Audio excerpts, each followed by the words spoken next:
सुनिए धारावाहिक देश मेरा उजला उजला की 5वीं कड़ी। लेखक हैं शैलेंद्र, निर्देशक और प्रस्तुतकर्ता काजल सूरी।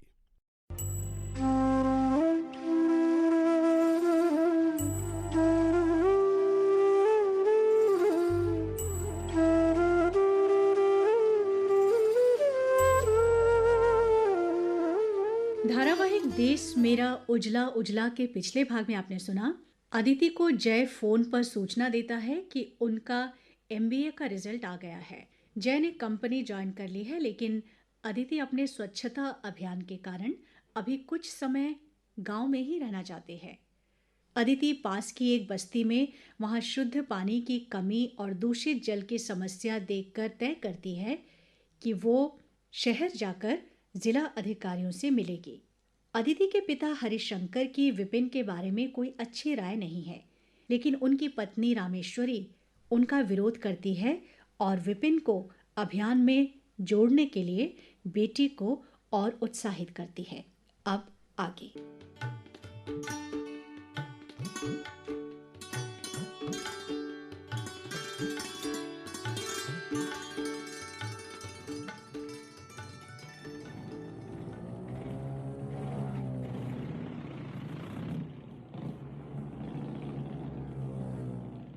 ये क्या बदतमीजी है? क्या मतलब है मेरे पास आकर मोटरसाइकिल रोकने का? अरे विपिन, तुम हो?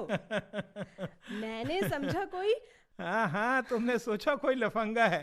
अच्छा सविता, हाँ? अगर मेरी जगह सचमुच कोई लफंगा बदमाश होता तो अभी अपनी चप्पल से उसकी बदमाशी झाड़ दे। अरे बाप रे सविता, तुम तो बहुत खतरनाक हो। तुमसे तो डर कर रहना चाहिए।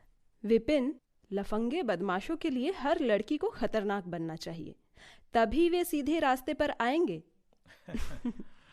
अच्छा विपिन, तुम लफंगे तो नहीं हो, फिर क्यों डरते हो? सविता, मैं तुमसे एक बात। इस समय मुझे कोई भी बात सुनने की फुर्सत नहीं है। अच्छा। मुझे स्कूल के लिए देरी हो रही है। देर नहीं होगी सविता, देर नहीं होगी। मैं मोटरसाइकिल पर तुम्हें स्कूल शुरू होने से पहले ही पहुंचा दूंगा। नहीं, मैं पैदल ही चली अरे जाऊंगी। पैदल तो रोज चलती हो, प्लीज आज मेरी मोटरसाइकिल पर भी तो थोड़ी मेहरबानी कर दो ना, प्लीज। अरे वाह, क्या मोटरसाइकिल है, एकदम झकास। झकास? ये झकास क्या होता है सविता? झकास मतलब बहुत शानदार। तो मेरी मोटरसाइकिल झकास है। Thank you. अच्छा तो ये बताओ, तुमने अदिति की स्वच्छता कार्यक्रम में आना क्यों छोड़ दिया? मैं तो रोज तुम्हारा इंतजार करता था। कैसे आती, मुझे सुबह स्कूल जाना होता है ना। एक बात बताओ, तुम इंतजार क्यों कर रहे थे? सच सच कह दूं आपसे? तो क्या झूठ बोलोगे? सविता, मैं अदिति के प्रोग्राम में तुम्हारी वजह से ही शामिल हुआ हूँ। मेरी वजह से क्यों? ताकि तुम्हें देखने का मौका मिलता रहे।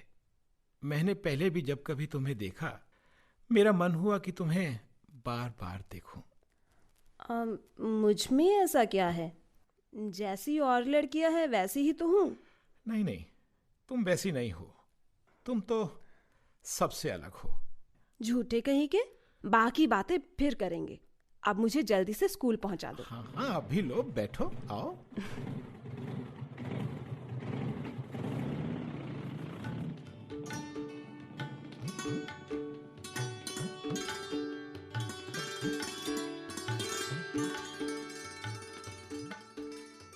रुचि, रुचि, रुचि घर में हो?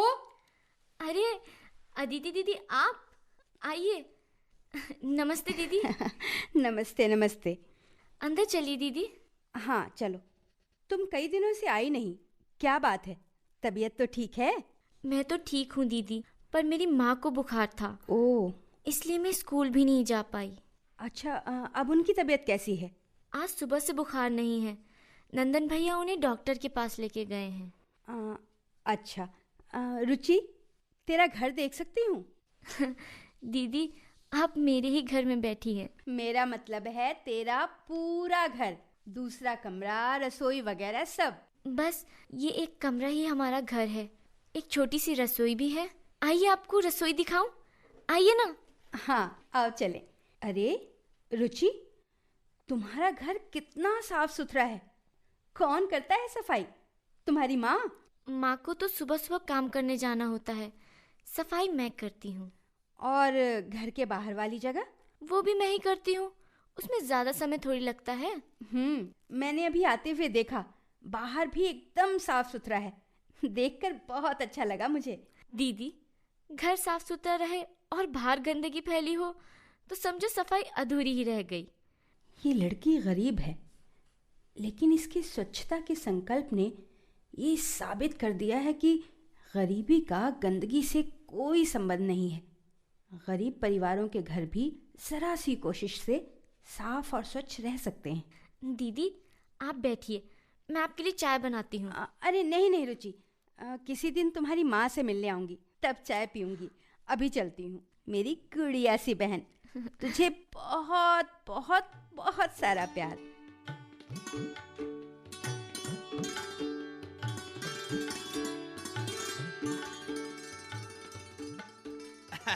आदित्य दीदी, तुम जल संस्थान के जनरल मैनेजर से फोन पे टाइम लेने को कहो थी, का हो गई उनसे बात?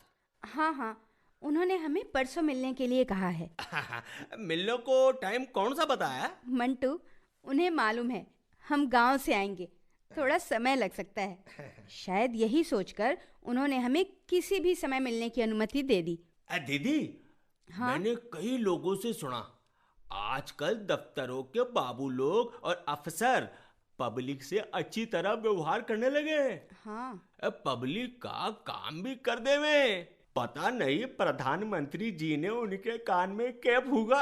हाँ मंटू, हम तो यही आशा करते हैं कि अभी और अच्छे दिन देखने को मिलें। अरे दीदी, आपने परसों के प्रोग्राम के बारे में सबको खबर कर दी का? मंटू, मैं सोचती हूँ अधिकारी महोदय के सामने ज्यादा भीड़ लगाना ठीक नहीं रहेगा। हम 3-4 लोग काफी हैं। मास्टर जी को मैंने सूचित कर दिया है। और वो विपिन को? विपिन घर पर नहीं था, मैंने उसे संदेशा भिजवाया है, आकर मिल ले। देखना, वो बहुत सिंसियर लड़का है, संदेशा मिलते ही आ जाएगा। अदिति, अभी अभी आपका संदेशा मिला, कहिए मेरे लिए क्या आदेश है? मैं इतनी बड़ी नहीं हूँ कि आदेश दूं। बताइए, मुझे कैसे याद किया आपने? विपिन, मैंने गोपाल बस्ती की पानी की समस्या के बारे में जल संस्थान के जनरल मैनेजर से फोन पे बात की थी। उन्होंने हमें परसों बुलाया है। अच्छा। हम परसों जल्दी रवाना हो जाएंगे शहर के लिए। अच्छा। तुम तैयार रहना। परसों अदिति दिन भर गांव से बाहर रहेगी। सविता से मिलने का, इत्मीनान से बातें करने का इससे अच्छा मौका कहाँ मिलेगा। हम चाहे जितनी देर साथ रह सकते हैं। विपिन। हाँ। अरे क्या सोचने लगे? वो क्या है अदिति कि मेरे डैडी की तबीयत ठीक नहीं है। परसों मुझे उन्हें वैद्य जी को दिखाना है, और लेकिन मुझे उन्हें किसी और दिन में ले जाऊंगा उन्हें। कोई बात नहीं। नहीं विपिन, ऐसा बिल्कुल मत करना। तुम्हारे पिताजी की तबीयत ठीक होना ज्यादा जरूरी है। ऐसे मामले में देरी नहीं करनी चाहिए। मैं किसी नौकर को डैडी के साथ भेज दूंगा। अरे नहीं विपिन, तुम्हारे होते हुए नौकर उन्हें लेकर जाएंगे, क्या ये अच्छी बात है? तुम बेटे हो उनके, पिता तुम्हारे लिए पहले हैं और बाकी चीजें बाद में। अदिति, मुझे अच्छा नहीं लग रहा, ऐन वक्त पर तुम्हारा साथ नहीं दे पा रहा हूँ। अरे ऐसा मत सोचो। देखो भाई, तुम जानबूझकर थोड़े ही रुक रहे हो, तुम्हारी मजबूरी है ना, वरना तुम तो आगे बढ़कर काम करने वालों में से हो। जी। मैंने बहाना अच्छा बनाया। अदिति को मुझ पर जरा भी शक नहीं हुआ, बल्कि मेरी तारीफ किए जा रही है। विपिन, जाओ जी। तुम्हारे पिताजी को तुम्हारी जरूरत है। Okay Aditi, okay. मंटू जी। मैं सोचती हूँ अगर तुम्हारे मामा हमारे साथ चलते तो अच्छा होता। अब मामा को कहोगे तो उन्हें कोई उजर नहीं, चले जाएंगे मारे गैल, पर अफसर के आगे शायद ही कुछ बोले। अरे उनका बोलना जरूरी नहीं है, लेकिन जनरल मैनेजर के सामने एक बुजुर्ग व्यक्ति बैठे होंगे तो अच्छा प्रभाव पड़ेगा। और फिर तुम्हारे मामा गोपाल बस्ती के रहने वाले हैं, सो मैं उनसे गांव की जानकारी ज्यादा विस्तार से मालूम कर सकती हूँ। ठीक है दीदी, जैसी आपकी मर्जी। तो ठीक है जनार्दन, हम अभी तुम्हारे मामा से मिलने जाएंगे। अरे, ऐसे चौंक कर क्या देख रहे हो? मैं यूं चौंका कि आपने पहली बार मुझे जनार्दन कहकर बुलाया। भला आपने मंटू क्यों नहीं कहा? बात यह है जनार्दन कि अधिकारी महोदय को मैं तुम्हारा परिचय जनार्दन के नाम से दूंगी, इसलिए मुझे भी इस नाम से बुलाने की आदत होनी चाहिए। खैर खैर, इन बातों को आप ज्यादा अच्छी तरह समझे हो।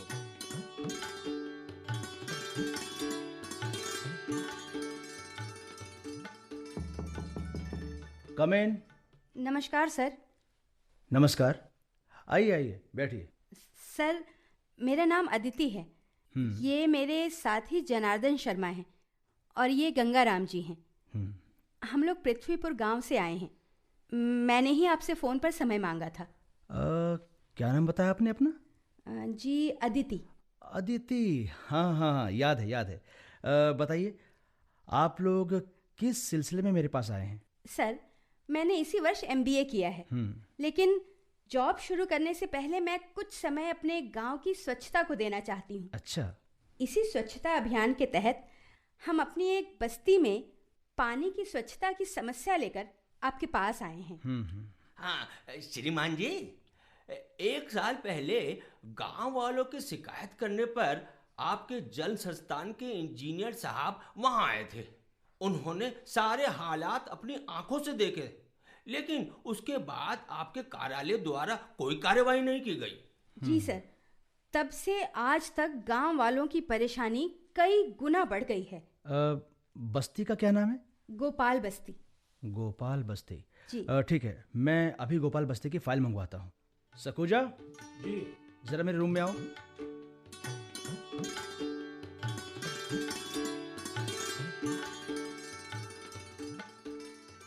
जानती हो सविता, तुम्हारी दीदी के साथ आज मुझे भी जल संस्थान के ऑफिस जाना था, लेकिन मैंने ऐन वक्त पर बहाना बनाकर जाने से मना कर दिया। ऐसा क्यों किया तुमने विपिन? तुमसे मिलने के लिए। मुझसे 4 दिन पहले ही तो मिले थे। ओहो, तो उससे 3 दिन पहले भी तो मिला था। पर वो मिलना मिलना थोड़ा ही कहा जा सकता है। मुश्किल से तुमसे 1-2 बात कर पाया था और तुम्हें मोटरसाइकिल पर बिठाकर स्कूल छोड़ दिया था।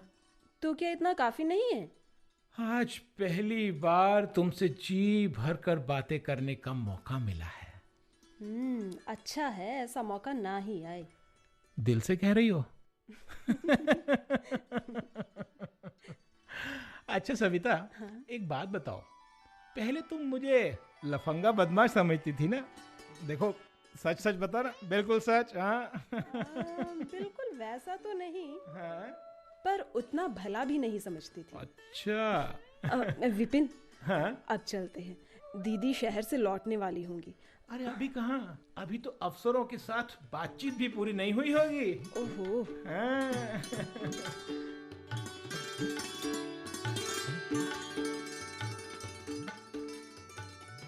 अदिति, मैं आपकी बस्ती की परेशानी अच्छी तरह समझता हूँ।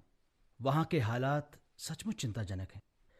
गोपाल बस्ती की फाइल पर अब तक कोई एक्शन नहीं लिया गया, इसका मुझे अफसोस है। सर, वहाँ की शुद्ध पानी की समस्या के बारे में आपको और डिटेल्स चाहिए तो हम दे सकते हैं। नहीं नहीं, आप लोगों ने जितना बताया वो काफ़ी है। हम जल्दी ही कोई कार्रवाई करेंगे ताकि गांव वालों को और ज़्यादा तकलीफ का सामना ना करना पड़े।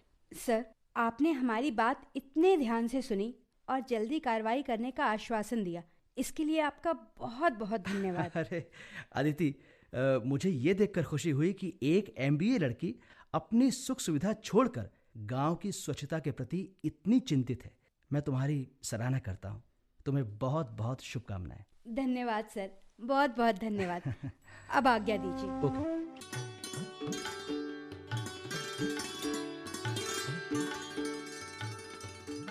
अरे पंडित साबिर अली, मैंने कहा जनाब साबिर अली, ये तुम ही हो ना, या मेरी आंखें धोखा खा रही हैं?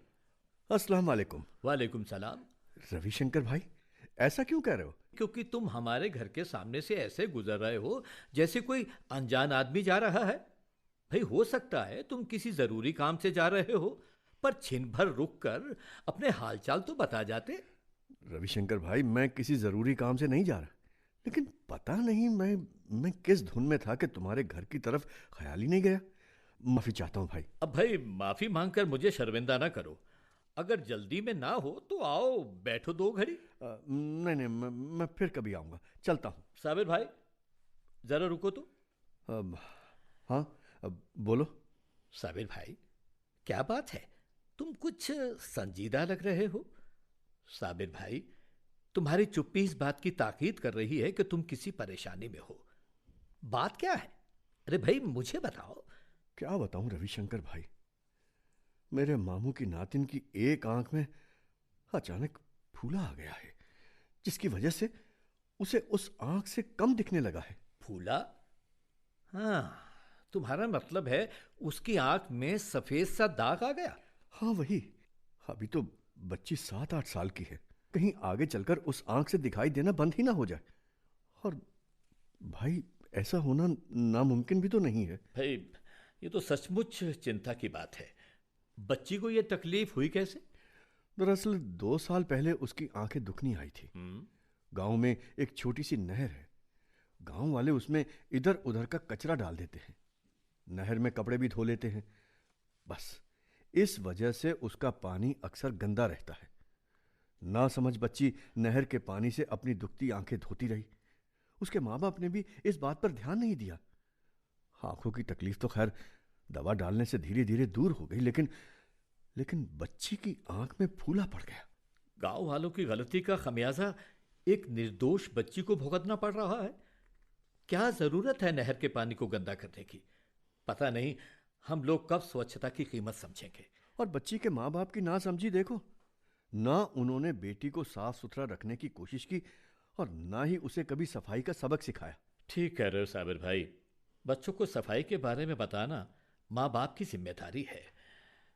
ईश्वर करे बच्ची की आंख ठीक हो जाए, उसके इलाज में देर नहीं होनी चाहिए। अरे इसीलिए तो वो लोग बच्ची को यहीं लेकर आए हैं, ताकि मैं उसे शहर ले जाकर किसी अच्छे से डॉक्टर को दिखाऊं। लेकिन रवि भाई, मुश्किल ये है कि मुझे आंखों के किसी अच्छे डॉक्टर की जानकारी नहीं है। परेशान मत होइए साबिर भाई, मैं तुम्हारे साथ शहर चलूंगा। मेरा एक परिचित है डॉक्टर, उससे आंखों के किसी अच्छे डॉक्टर की जानकारी लेकर हम बच्ची को वहां दिखलाएंगे। जी, घबराओ मत, ईश्वर ने चाहा तो बच्ची पहले जैसा देखने लगेगी। हाँ, इंशाल्लाह। कल परसों जिस दिन तुम कहो हम शहर चलेंगे। रविशंकर, मैं इस मसले को लेकर सचमुच में बहुत परेशान था। अरे लेकिन तुमने तो मेरी परेशानी दूर कर दी। शुक्रिया दोस्त, बहुत बहुत शुक्रिया। भाईजान, ये शुक्रिया का तकल्लुफ छोड़िए और थोड़ी देर इत्मीनान से मेरे साथ बैठिए। अरे थोड़ी देर क्या, अब तो मैं काफी देर यहाँ बैठ सकता हूँ। ये हुई ना बात।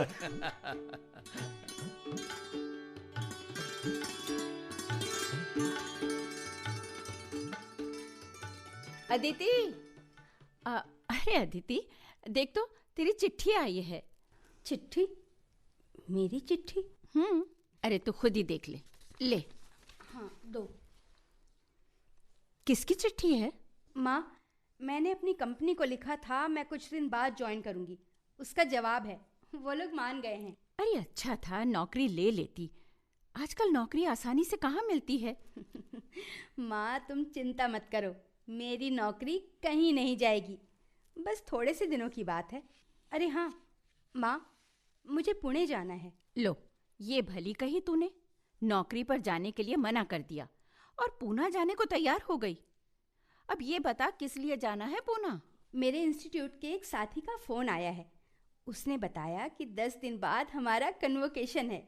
और तूने यहाँ जो सफाई का झमेला शुरू कर रखा है उसका क्या होगा? माँ, अब इस अभियान में मैं अकेली नहीं हूँ, मेरे साथ और लोग भी हैं।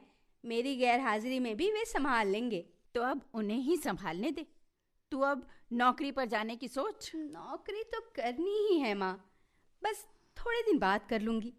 तुम्हारा कहना भी गलत नहीं है माँ, लेकिन ज़रा सोचो, एक बार मैंने जॉब ले ली, फिर चाह कर भी मैं अपने गांव की तरफ जल्दी ध्यान नहीं दे सकूँगी। सोचती हूँ ज़रा चीज़ें सही पटरी पर आ जाएं, फिर मैं निश्चिंत होकर नौकरी पर ध्यान दे सकूंगी। अच्छा ठीक है, जैसी तेरी मर्जी। अब ये बता, तू कितने दिनों के लिए पूना जा रही है? ज्यादा नहीं, यही कोई 4-5 दिन के लिए। 2 दिन तो आने जाने में ही लग जाएंगे ना। 2-4 दिन और लगा ले। वहां से मुंबई चली जा और अपनी चंदा मौसी को भी मिला। वो जब से मुंबई गई हैं, मेरा उससे मिलना ही नहीं हुआ। बस फोन पर कभी कभी बात हो जाती है। माँ, चंदा मौसी ने मुझे बहुत साल पहले देखा होगा, पता नहीं अब मुझे पहचानेंगी भी या नहीं। अरे चंदा तुझे फौरन पहचान लेगी। अरे तो मेरी शक्ल पर ही तो है, बस थोड़ा सा ही तो फर्क है। अच्छा माँ, तुम भी मेरे साथ चलो। मौसी से मिलने का इससे अच्छा मौका फिर कभी नहीं मिलेगा। अरे मौसी को भी तुमसे मिलकर बहुत अच्छा लगेगा। वो तो ठीक है बेटा, मैं चली तो जाऊं, पर मेरे पीछे घर कौन देखेगा? ओफो माँ, देखो सविता बच्ची नहीं है, वो सब संभाल लेगी। सविता को टीवी सीरियल देखने और सजने संवरने से फुर्सत मिले तब तो घर के कामकाज की चिंता करेगी ना। फिर इस बार उसके बोर्ड के इम्तिहान भी तो हैं। ना अदिति, मुझे तू रहने ही दे। हाँ, चंदा से ये जरूर कह दियो कि माँ तुम्हें बहुत याद करती हैं। जरूर कह दूंगी। तुम चंदा मौसी को फोन करके उनका पता ले लेना। हाँ, ले लूंगी। पर बेटा एक बात और सुन ले। हाँ माँ। चंदा रुकने को कहे तो उसके पास रुक जाना। रुक जाऊंगी, इसी बहाने मुंबई भी देख लूंगी। अदिति दी, तुम मुंबई जा रही हो? सविता, मुझे पुणे जाना है, वहाँ हमारा कन्वोकेशन है। वहाँ से मुंबई जाऊंगी चंदा मौसी से मिलने। इसका मतलब तुम 1 हफ्ते बाहर रहोगी? हाँ, इतने दिन लग ही जाएंगे। ओह अच्छा दी, तुम आराम से लौटना। इतने दिन तुम्हारा स्वच्छता अभियान मैं संभालूंगी। अरे कोई जरूरत नहीं है, पहले ही कुछ पढ़ती लिखती नहीं हो, अब तुम्हें ये नई धुन सवार हुई है। माँ ठीक कह रही हैं, तू अपनी पढ़ाई पर ध्यान दे। दी, तुम ही तो कहती थी ना कि हम अपने काम में कितने ही व्यस्त क्यों ना हो, दिन भर में 1 घंटा स्वच्छता के कार्य में लगा ही सकते हैं। हाँ, ये सही बात है। अच्छा ठीक है, तू रोज नहीं पर कभी कभी हमें सहयोग दे दिया करना, ठीक है? ठीक है। हाँ, हफ्ता 10 दिन जाने में कोई हर्ज नहीं है, पर अदिति के वापस आने के बाद मैं नहीं जाने दूंगी तुम्हें। हाँ, बात की बाद में देखी जाएगी। 8-10 दिनों तक विपिन से रोज भेंट हो जाया करेगी, ये क्या कम खुशी की बात है? सवी, तू स्कूल से आकर यहाँ क्यों खड़ी हो गई? जाकर हाथ मुंह धो और कपड़े बदल। अरे अदी, हाँ, जरा मेरा सिलाई का डिब्बा उठा तो ला, उसमें चंदा का फोन नंबर रखा होगा। हाँ माँ, अभी लाई माँ।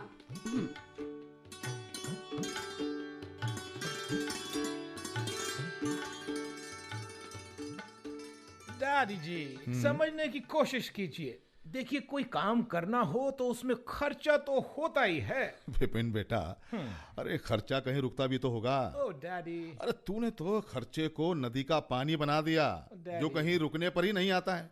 डोंट वरी डैडी जी, आपसे ये मैं आखिरी किस्त ले रहा हूँ, और वो भी सिर्फ 10,000 रुपयों की।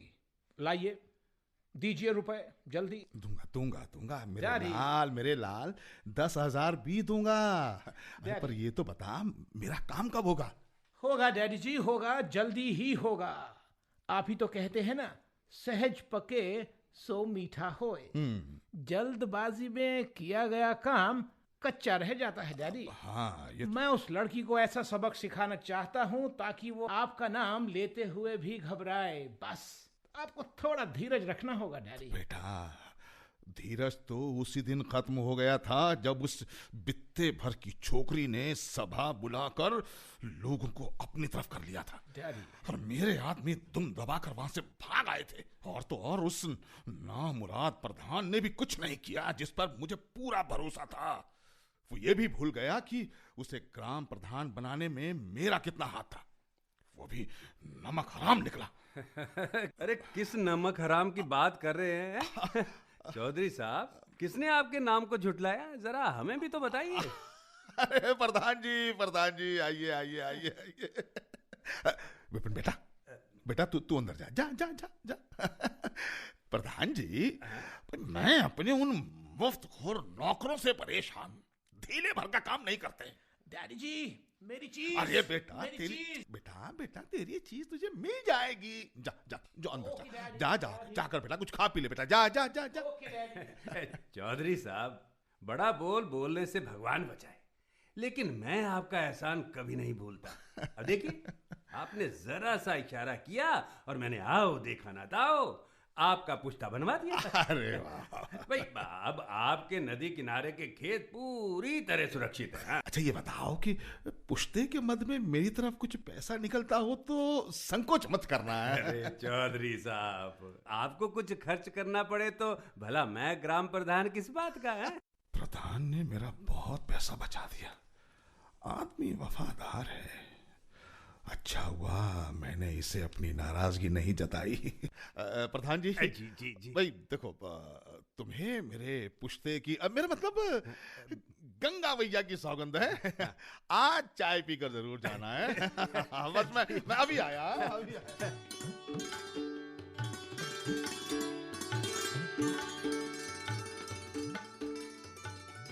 देख बेटा, क्या? चंदा ने कहा है अदिति को बोलना 2-4 दिन मेरे पास जरूर रुके। ठीक है माँ, पुणे की भाखड़ बड़ी और मुंबई का चिवड़ा बहुत मशहूर है। आप लोगों के लिए मैं दोनों चीजें लाऊंगी। अदिति, ज्यादा खर्चा करने की जरूरत नहीं है, बस तू मेरे लिए चक्री जरूर ले आना। चक्री नहीं अदिति की माँ, चकली। चक्री तो दिवाली का पटाखा होती है। अदिति के बाबा, तुम ज्यादा ज्ञान ना बखारा करो। बाबा, अरे आप भी तो अपनी चॉइस बताइए, आपके लिए क्या लाऊं? बेटी, मेरे लिए क्या लाएगी? जो घर के लिए लाएगी उसी में से मैं भी थोड़ा चख लूंगा। बेटी, बातों के साथ साथ वक्त का भी ध्यान रहे। तूने राजिंदर को कह दिया था ना कि कार लेकर ठीक टाइम पर आ जाए। हाँ बाबा, वो आता ही होगा। कुछ भी कहो, राजिंदर की कार होने से गांव वालों को सहूलियत हो गई है, वरना शहर जाने के लिए कोई ढंग का साधन ही नहीं था। ले बेटी, आ गई राजिंदर की कार। अच्छा बाबा, अच्छा माँ, अच्छा चलती हूँ बेटा, मैं। अपना ध्यान रखना बेटा। हाँ माँ। बेटा, पहुंचने की खबर कर देना। जी बाबा। जीती रहे।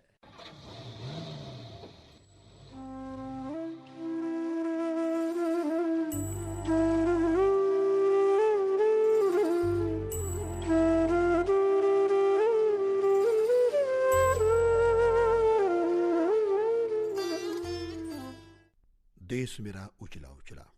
अभी आप इस धारावाहिक की 5वीं कड़ी सुन रहे थे। लेखक थे शैलेंद्र, निर्देशक और प्रस्तुतकर्ता काजल सूरी। भाग लेने वाले कलाकार थे कीमती आनंद, कमल साथी, हर्षबाला खन्ना, शोभना भारद्वाज, सुरेंद्र सागर, अरुण कोचर, दिनेश वर्मा, अंजू विश्वास, नीरज शर्मा और राघवेंद्र तिवारी।